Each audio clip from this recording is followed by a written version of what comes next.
افحسبتم انما خلقناكم عبثا وانکم الینا لا ترجعون۔ بھلا کیا تم یہ سمجھے بیٹھے تھے کہ ہم نے تمہیں یوں ہی بے مقصد پیدا کر دیا اور تمہیں واپس ہمارے پاس نہیں لایا جائے گا؟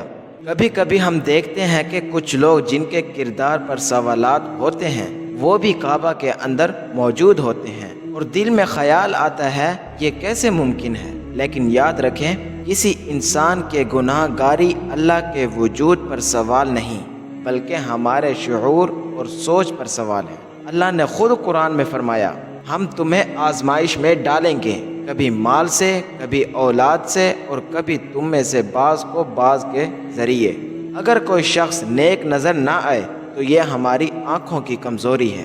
اللہ کی حکمت میں کوئی نقص نہیں۔ اللہ کا دروازہ سب کے لیے کھلا ہے۔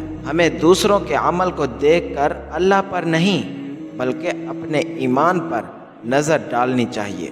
کیا ہم خود اس معیار پر ہیں جو ہم دوسروں سے چاہتے ہیں؟ اللہ کو ماننا کردار سے نہیں یقین سے ہوتا ہے۔